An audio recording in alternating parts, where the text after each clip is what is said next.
I'm very pleased and honored to have been invited to be one patron of the National Trust. I think when the National Trust was conceived, we didn't put the question of patron into the legislation, but we did have the former Governor General and late Sir Cuthbert Sebastian as our first patron. And so I am indeed honored to be able to succeed him in that position. This exhibition, I think, is quite timely because featuring inside Government House gives some idea of what I sought to do when in 2015 I put together this leaflet which most of you have this morning. It was intended to show something and to document, especially for the schools, the question of the history of Government House and some of its occupants. I am privileged to be in that position at this present time. And so I wanted to share with my fellow citizens, and especially young citizens, what Governor General was all about. I think they may hear about a Governor General, but they may not have seen a live Governor General. And so I've taken the opportunity to go to the primary schools and to speak with the primary school students about the role of the Governor General. And we've printed sufficient number of copies of this leaflet so that everybody in the primary school can get a copy. We started last September in Nevis, and I visited 2 primary schools in Nevis. I'm going to be doing some more in St. Kitts shortly, and each primary student will have a copy of this leaflet. What it does, it will tell them something about the duties of the Governor General. As you see on the back, it speaks about investitures. It speaks to the question about being the official representative of Her Majesty the Queen. It speaks about parades like Independence Parade and the state services. It speaks about the appointment of the Prime Minister, ministers, leader of the opposition, and other public officials. It speaks about assenting to acts of parliament so that they can become law. It speaks about receiving ambassadors and diplomats and other dignitaries and the hosting of state events. Now, some of the things that you will see on exhibition, as the Mrs. Frederick Armstrong indicated, Tony, as I'd like to say, indicated, are gifts that have been presented to the Governor General or to the Office of Governor General. And I want to announce this morning that I'm instituting a register because I want to ensure that there's an inventory beyond this office holder so that persons can know that these objects that were presented to the Governor General were presented for the benefit of the state. And so there will be a national register of gifts that are presented to the Governor General. Very often an ambassador who visits does the courtesy of presenting a gift, and that is treasured. It's sometimes a bit of crystal from their country, something that is indeed valuable. And so certainly we'd want to be able to have them available for the public to see and inspect and to recognize that they have been produced by the country. So that's one announcement. Another announcement is the question that Government House, as you see from what has been documented here in the brief history, has a significant place in all of our history. The fact that it has evolved from an Anglican church rectory into a place, a state house, which is the official residence of the Governor General, I think is important. And we have undertaken significant renovation recently, thanks to the funds provided by the government, and it is in a relatively better state than I met it. It was a house that had significant wooden areas in wood, in lumber, in timber, and they tend in our climatic conditions to suffer degeneration and to have termites and so on. And so we've had to replace significant areas of Government House, and now it is in a much better state than when I met it.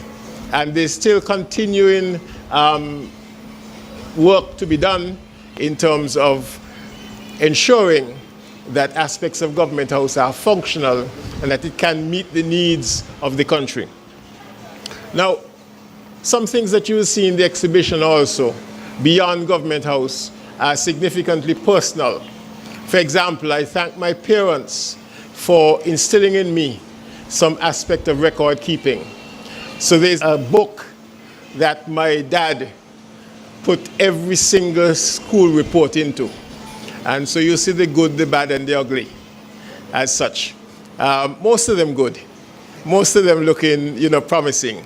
And I think Tony and I have agreed that we'll open the pages that look very promising and very good. But you can see all of them. And they go from primary school, from Epworth School, up to Basti High School. And you see the transition from grammar school to Basti High School. So that's something. My dad also kept copies of every invitation that he received while he was a federal senator, and their notes in the handwriting of the then administrator indicating, whether something has been canceled or otherwise. That's Colonel Howard. And so all of those are important mementos. That one with the invitations, I'm going to pass over to the National Archives, because I think for posterity, one needs to have all of those sorts of things, and it would enrich their collection. Also, there may be photographs. I don't have the one of my sister insisting on dragging me to school, and I am there resisting. It was the first day of primary school, and I'm holding on to my gate exactly as it is now, and holding on, and she's insistent. And she says to me today, I said, that's cruelty to children. And she says, no, where would you be now if I had not insisted upon taking you back to school on the afternoon, the first day? So that photograph will be supplied later on, but it's there. And so certainly I'm not keeping that back.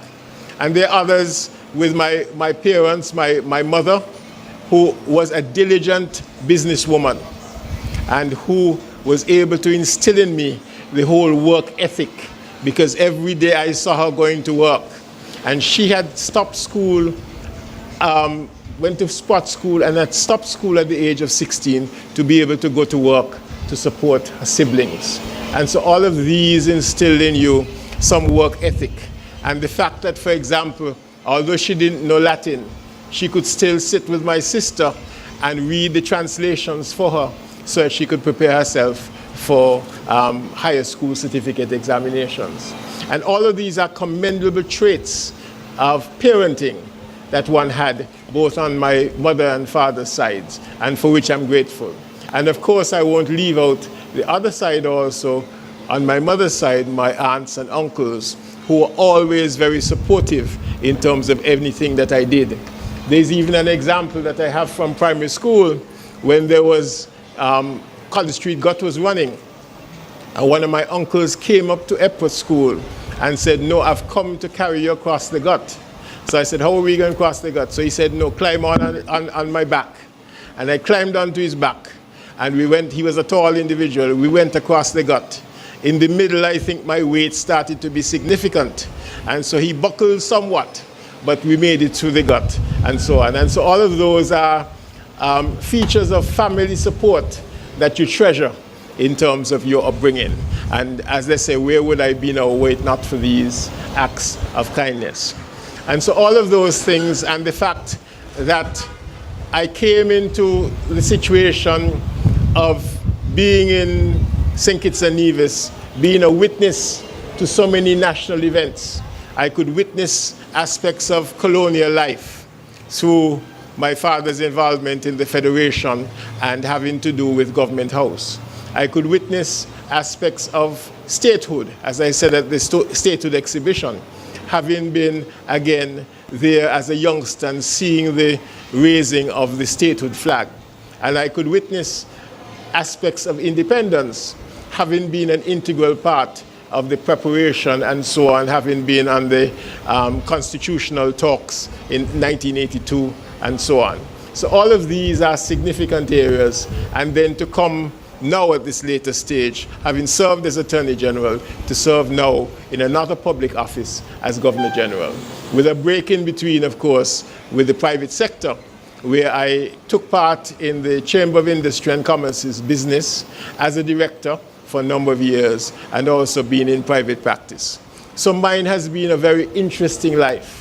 I have no regrets whatsoever. I am thankful for the opportunity that was provided me, and certainly I wish to share with the nation some of these opportunities and to see what can be achieved by a humble individual who puts his mind to it and is able to rise to the situation where he becomes the Queen's representative or any other aspect of representation, whether it's diplomatic or otherwise. So I thank you very much, all of you, for coming this morning and for sharing in what could be a relevant learning experience for so many of our fellow citizens, especially some young ones, and to see and to inspire them that so much is possible, that they're capable of rising to the top and being able to become whatever they put their minds to once they apply themselves. And so I wish to encourage all of the youngsters. I take pleasure in declaring the exhibition open, and certainly look forward to your enjoyment of the exhibits that are on display. And even this morning I walked with one additional one, which was a photograph of Her Majesty the Queen arriving in 1966 and being escorted by then Chief Minister Southwell and then Governor Sir Frederick Phillips along the pier. And I also brought along some old postcards that we used to sell. That's my dad's business place, used to sell exclusively, which show like the pier before we had the reclamation, and which show the Anglican Church and some estate houses and so on, and aspects of what was the former St. Kitts and Nevis before its development. And these I will contribute to the National Museum so that they can be displayed and they can deal with them. There are a number of them, so they may be able to distribute them to persons who may be interested in acquiring copies of these old postcards. And so again, I thank you very much for the high honor that has been bestowed on me. One, in terms of being made the patron of the National Trust, and two, in terms of having this exhibition this morning, which features so many aspects of Government House, because Government House was a significant player in the history of St. Kitts and Nevis, in that the administrators, the governors, and so on, which you see over the years, have a very interesting tale to tell if we go back and we examine. And I want to also say that this is not the end of the road. I am indeed collaborating with someone to see if we could do some biographical data on so many of the players, so that you might see a photograph of ministers of the past, but you don't know anything about them. So we need to give some backdrop as to who exactly they are when you look at them and you see a photograph, because we're putting names on places, but people will look at F.T. Williams and say, well, who is F.T. Williams? So we'll give some bio data as we go along on all of these players, so that persons for posterity can know exactly who they were and what role they played. So thank you very much again, ladies and gentlemen. It's been my pleasure to provide the information for the exhibition. I never thought that I would have an exhibition in which I would feature, but I'm grateful for that opportunity. Thank you very much. Enjoy the exhibition.